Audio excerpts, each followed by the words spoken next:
వద్దు, నన్ను వదిలే. మా నుంచి తప్పించుకోవటం అంత సులభం కాదు. నేను పరిగెత్తి అలసిపోయాను. ఏం కావాలి? నీ ప్రాణం అక్కర్లేదు, నీ ఆస్తి అవసరం లేదు. ఏదో అవసరానికి 2000 అప్పటిదిలా చంపేపోతున్నాను జీవాజీ. ఆయన అప్పు తీసుకున్న తప్పించుకుని తిరగాలి కానీ ఆపేసి మీకు అక్కడ పెట్టండి. కొత్త అప్పు ఇవ్వకూడదని. ఇదిగో వెంకీ, కావాలంటే నీకు ఇచ్చిన పాత బాకీ మర్చిపోతాను, నన్ను వదిలే. మీరు మమ్మల్ని వదలనా? మేము మిమ్మల్ని వదలలేమండి. మీ దగ్గర అప్పు తీసుకున్న నిజం మమ్మల్ని నీలా వెంటాడు. అందుకు నన్ను ఎంత ఆడుతున్నారా? నన్ను అంతగా అయిపోలేదు. ఉండి లేదంటే మొత్తం లేకుండా పోతారు. ఇప్పుడు మీకు ఇస్తే జరిగేది అదే. ఇస్తే ఇవ్వండి, లేకపోతే మానేయండి, అంతేగాని శుక్రవారం పూట అశుభ మాటలు మాత్రం ఆడకండి. శుక్రవారం లేదు, శనివారం లేదు, అసలు వడ్డీ వ్యాపారం చేయడం లేదా? జీవాజీ, డిస్కషన్స్ అనవసరం. ఇప్పటికి 18,000 ఇచ్చారు, ఇంకో 2,000 ఇస్తే 20,000 రౌండ్ ఫిగర్ అవుతుంది. 2 రోజులు తిరిగి ఇచ్చేస్తాం. వీళ్ళకి ఇప్పుడు దాకా ఇచ్చింది 14,000 కదా, 18,000 అంటాడేమిటి పెచ్చనాయాలు? పడ్డాడు కక్కుర్తాడు. సంగతి మనకి తెలుసు. అసలేనయ్యా, ఇదే నేను మీకు ఇచ్చే ఆఖరి అప్పు. మీరిచ్చిన ప్రతిసారి ఇలాగే అంటారు. ఇతనే వచ్చిందని తగలేయకుండా ఊరికే వచ్చింది ఏంటి? అబ్బాయి ఏం లేదండి. జాగ్రత్తగా ఉపయోగించి పైకి రావాలయ్యా. సరే, ఈ 2,000తో 20,000 సంపాదిస్తారు. అదే కూర్చొని ఆలోచిస్తాం. ఆ జీవగాడు ఎప్పటికైనా జీవితంలో పైకి రావాలంటాడు. రోజు ఇంత పైకి వస్తాం తెల్లడికి. రే, మనం దొరికిన వాళ్ళ దగ్గర అప్పు చేసి తాగెత్తనం. ఇలా ఎన్నాళ్ళు ఇచ్చే వాళ్ళు ఉన్నన్నాళ్ళు. తెలిసిన వాళ్ళందరూ అయిపోయారు, ఇంకెవరు మిగిలారా? అందుకే నేను ఎప్పుడూ అంటూ ఉంటాను, సర్కిల్ బెంచ్ మని ఒక రెండో పెంచుకుందామన్నా ఎవడు కోఆపరేట్ చేయట్లేదా? మనం చూస్తేనే జంప్ అక్కడ. అరే వడ్డీ ఎంతైనా పర్వాలేదు, అప్పు ఏంట్రా అంటే ఒక ముందు రాడే. ముందుకు వస్తే వాళ్ళు వెనక్కి వెళ్తారని భయం. భయం భయం భయం, ఎక్కడ చూసినా భయం. ఎన్నాళ్ళు భయం?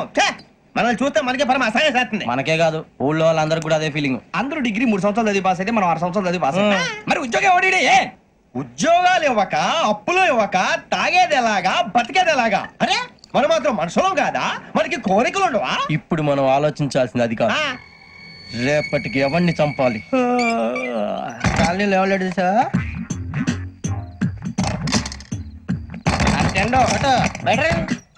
నువ్వా వెంకీ? ఏంటి వెంకీ ఈ టైంలో వచ్చా?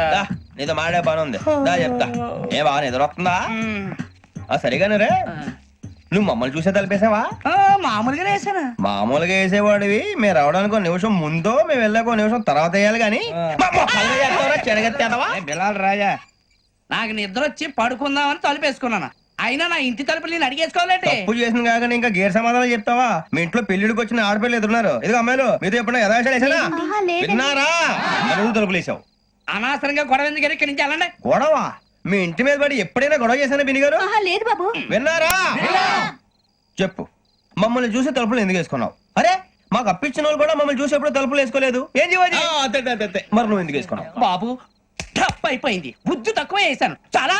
అంటే మా మోకాల మీద తలుపులు వేసామని ఒప్పేసుకుంటున్నావు? ఒప్పుకుంటున్నాను. సరే ఇప్పుడు చెప్పు, మా మొఖాల మీద తలుపులు వేసేంత తప్పు మేము ఏం చేసామరా?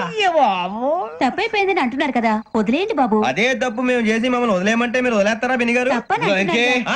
తప్పని ఒప్పుకుంటున్నాడు కదా అయ్యా. ఇప్పుడు టైం 11 అయింది, వెళ్ళి పడుకోండి. 11 అయిందా? కొమ్ము ఉంచాడు కదా. నాకు సంబంధం ఏంటి? ఉంది, సంబంధం ఉంది. 11 గంటలకి నా క్లోజ్ ఫ్రెండ్ ఢిల్లీ వెళ్తున్నాడు. 5,000 అప్పిస్తానని ఎయిర్పోర్ట్ రమ్మని చెప్పాడు. నీ గొడవలో పడి ఆ సంగతే మర్చిపోయాను. ఇప్పుడు నాకు జరిగిన నష్టానికి భర్తీ ఎవరు చేస్తారు? మీరా మీరా మీరా? ఎవడు పడితే ఎందుకు చేస్తాడా భర్తీ? మళ్ళీ వాడి నువ్వు తప్పు చేసి వాడే చేస్తా. దానికి కారణం ఈ 10 మనిషే కదా. వాడే రూపిణి అవ్యాజ కరుణామూర్తిరజ్ఞానాధ్వాంత దీపిక. బీరు రమ్ము కలుపుకూడదు, తలకే పట్టేసింది. ఏంటే చదువుకుంటున్నావా? చదువుకో చదువుకో. దేనైనా వెనక్కి తీసుకురావాలం గానీ కాలం వెనక్కి తీసుకురావడం ఎవడి వల్ల కాదు. టైం విలువ గురించి నువ్వు మాట్లాడడం. నువ్వు ఎలా పోతే నాకెందుకులే. ఏమ్మా నీ పూజ అయిందా? తలకే పట్టేసింది, కాస్త మజ్జిగుంటే ఇవే. మా నాయనే అందరూ పొద్దున్నే లేచి టీలు కాఫీలు అడుగుతుంటే నువ్వు మాత్రం మజ్జిగ అడుగుతున్నావురా. కాఫీలు టీలు తాగే స్టేజ్ వాడు ఎప్పుడో దాటిపోయాడు. రాత్రి తాగింది దిగాలంటే మజ్జిగే తాగాలి. నువ్వు తల దించుకోవడం ఎందుకురా? నీలాంటి యదవనగానందుకు నేనే దించుకోవాలి తల. రాత్రి సుబ్బారావు గారి ఇంటి మీద గొడవకి వెళ్ళేవంటగా. అయిపోయాడు మీకు. ఏ మళ్ళీ గొడవ కెడతావా? నీ దెబ్బకు భయపడి రాత్రి తలుపులు తీసి పడుకున్నారంట. తెల్లారగా టైంట్లో దొంగలు పడ్డారు. ఇంట్లో ఉందిలేండి, పట్టుకుపోవడానికి అక్కడ కూతురు తప్ప. ఎన్నాళ్ళు ఇలా బేవర్సగా తిరుగుతావురా? ఇన్నాళ్ళని ఏం ఫిక్స్ అవ్వలేదండి. చిచి నాన్న, అమ్మా, కంబైన్ స్టైల్స్ కి ఫ్రెండ్స్ ఇంటికి పిలుద్దాం అంటే వీడికి భయపడి ఎవరు రావడం లేదు. నేనే చేశానే. వాళ్ళ వంక అదోలా చూస్తున్నావంట. గొప్ప ఫిగర్ అని అదోలా చూస్తాను. ఏదో మోహాలు వేసుకుని చదిగా ఆ గొంతు ఆ వాలకం చూడలేకపోతున్నాను రా బాబు. చిన్నప్పుడు వచ్చి నా అలాగే ఉన్నావు, తెగ ముడిచిపోయారు. ఇప్పుడు నచ్చట్లేదు నాన్నగారు మీకు? నేను యదవలతో డిస్కస్ చేయను. నేను చేస్తాను. మీరు చెప్పదలుచుకుంది ఏమిటో చెప్పండి. ఇంక చెప్పేదే ఉంది. నువ్వు ఇలా గాలికి తిరుగుతుంటే నేను తిండి పెట్టలేను. నాన్నగారు ఇప్పుడు శుక్ర మహాదశి 4వ పాదంలో ఉంది. నేను ఇప్పుడు ఏం చేసినా కలిసి రాదు. శనిగారు సెంటర్ లో కాసేసి నన్నే చూస్తాడంట. వాడు అలా సైడ్ అయిపోయి నేను ఏదో ఒకటి అవుతాను కదా, మీరు కంగారు పడకండి. ఇవన్నీ ఆ జగదాంబ చౌదరి గారు చెప్పాడా? జేసీ గారిని గాడు గిడు అనకండి బాబు, మీకే మంచిది కాదు. అబ్బా ఊరుకోండి, ఎవరి నమ్మకాలు వాళ్ళవి. ఎరా ఇంతకీ ఆ శనిగాడు సైడ్ కి ఎప్పుడు వెళ్తాడంట? నేను పోయా. సెంటర్ లోకి రావాలమ్మా. మరి ఆ గురువు సెంటర్ లోకి ఎప్పుడు వస్తాడంటావు? అవన్నీ మనకి తెలుస్తాయి అంటే జేసీ గారు తెలుస్తాయి. నాన్నగారు ఒక 1000 రూపాయలు ఇవ్వండి, నెక్స్ట్ నుంచి అన్ని అడిగేసి వస్తాను. ఎదిగిన కూతురు గుండెల మీద కుంపటైతే నీలాంటి బేవార్స్ కొడుకు క్లైమోర్ మైన్స్ లాంటి వాడు దరిద్రుడా. ఆ జేసీ గారు పోయాక వీడు నేను అమ్మ నువ్వే ఫీల్ ఓకే. ఆయన కావాలని అంటున్న మాటలు కాదు, ఆయన దేవుడు. కానీ ఆ శనిగాడు ఆడి కాన్సన్ట్రేషన్ అంతా నా మీదే పెట్టేశాడు. మరి ఇప్పుడు ఎలాగరా నాన్న? ఆ పని మీద డబ్బులు అడుగుతుంటే నిసుకుంటున్నాడు. పోనీ నువ్వేనా ఇవే? నా దగ్గర కూడా లేవురా. తెలుగు భాషలో నాకు నచ్చని ఒకే ఒక్క పదం లేదు.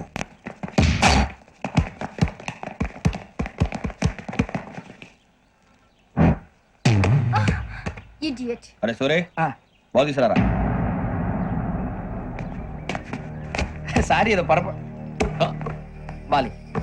బాస్కెట్ బాల్ మాలాంటి ఆడాలి. మీలాంటి మాసన కొడుకులు ఆడితే ఇలాగే ఉంటది. ఇలాగే ఇలాగే ఇలాగే కొడతావేంటి? ఇలాగే ఉంటది. ఏయ్ అమ్మాయిల ముందు పోసి కొడతావా? ఆహా, అయితే నిన్ను కొడతా.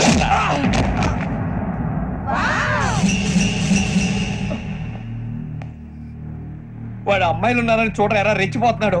బాస్కెట్ బాల్ మీ వాడి ఆట కానీ మీలాంటి మాసోళ్ళు ఆడే ఆట కాదు అంటున్నాడు రా. రే ఇంత ముందు 2-3 సార్లు కూడా ప్రతి విషయంలో జోక్యం చేసుకుని మనల్ని కొడుతున్నాడు రా.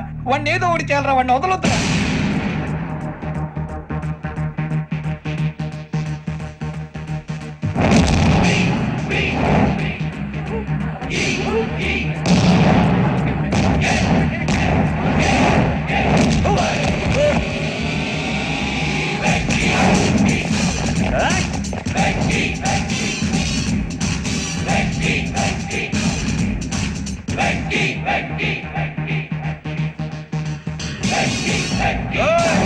ఆడపిల్లలంటే ఎవరికైనా దెబ్బ తగిలితే అయ్యో అంటారు, మీకేమో ఎవరైనా కొడితే కామెడీ. కొట్టినోళ్ళు మీ దృష్టిలో హీరోలు. ఇప్పుడు నేను పచ్చడి కొడేస్తాను, నేను హీరోని అయిపోతానా? అయిపోతానా? ఏంట్రా రెచ్చిపోతున్నావు? మాకు ఛాన్స్ ఇవ్వా? అసలు వచ్చింది నీకోసం. మా వాడి బ్యాక్గ్రౌండ్ తెలియక ఆడమే చేసావు. ఇప్పుడు నీకు అప్పుడు అయిపోతున్నా రే. వాడి బ్యాక్గ్రౌండ్ సరే, అసలు నీ బ్యాక్గ్రౌండ్ ఏంట్రా? నాకు సెపరేట్ బ్యాక్గ్రౌండ్ అంటూ ఏం లేదురా. నేను ఎక్కడ నిలబడితే అదే నా గ్రౌండ్. అంత పుడింగువా? తెల్దా?